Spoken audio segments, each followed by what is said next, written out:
Hi, it's great to be with you. Now we've celebrated Easter. He is risen. He is risen yeah, indeed. that's good news. Yeah, that's great. And today, as we talk about the next encouragement from the YouVersion app, it is John 13, verse 35, where it says, "By this, everyone will know that you are my disciples if you love one another." What an appropriate verse of the day straight after Easter. Very practical, and it really comes to the heart of what Jesus was on about how he died to save us from our sins, to rescue us, to bring us in relationship with Father, and so that we could actually live the way God always intended us to live, which is by loving one another. Yeah, profound thought that Jesus' death and resurrection, while profound in relationship, also has a very strong practical aspect for the way we should live. Yeah, but how do we do that when we're in isolation? Everyone's in isolation. How do we love one another? What's the thing? Well, you and I have to learn to do it 24/7 in the same house. So for families and people very close proximity, that's really important.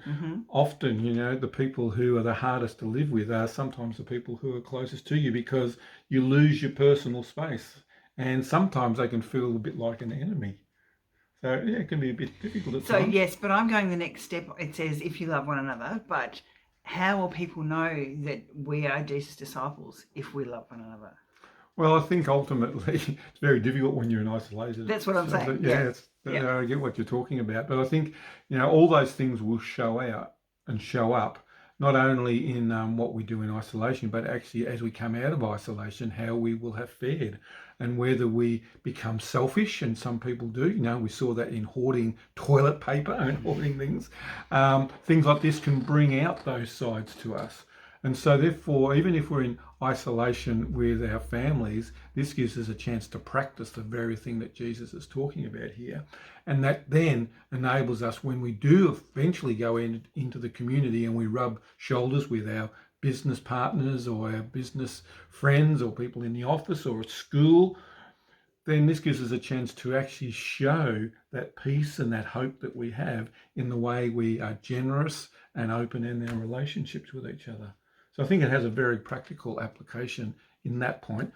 But I do agree, actually living at home, perhaps by yourself, not necessarily easy.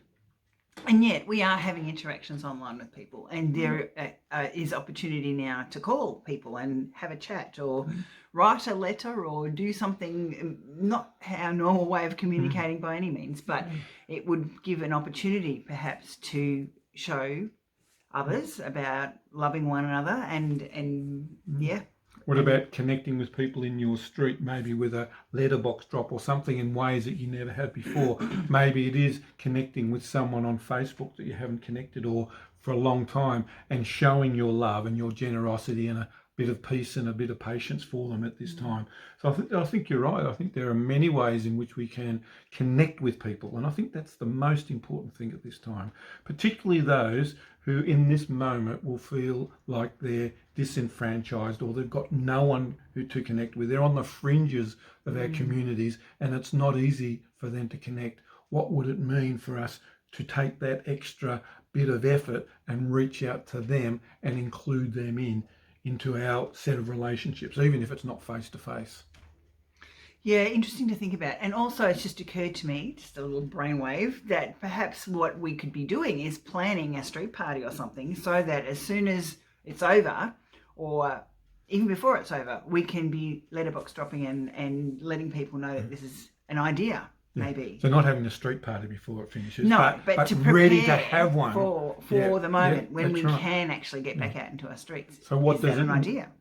Or things like that. I think there's plenty of ways we can be very proactive in being the glue that holds our community together, by showing that love, that generosity, that patience, that appreciation of the people around us. I think that's what Jesus meant. He wants us to actually take the initiative in these areas. And that's what our society, that's what our community needs, is people taking the initiative to connect. And Jesus is saying it's the love that we have in our hearts because Jesus is resurrected, because Jesus is alive. It's the freedom we have in him that enables us to be that for the community. Well, that's given me quite a bit of food for thought. I hope it's given you some as well. For those of us who are introverts, it's a bit challenging. Yeah, that's right. It can be challenging thinking of that, but also challenging just being without other people, even if you're an introvert. Yeah.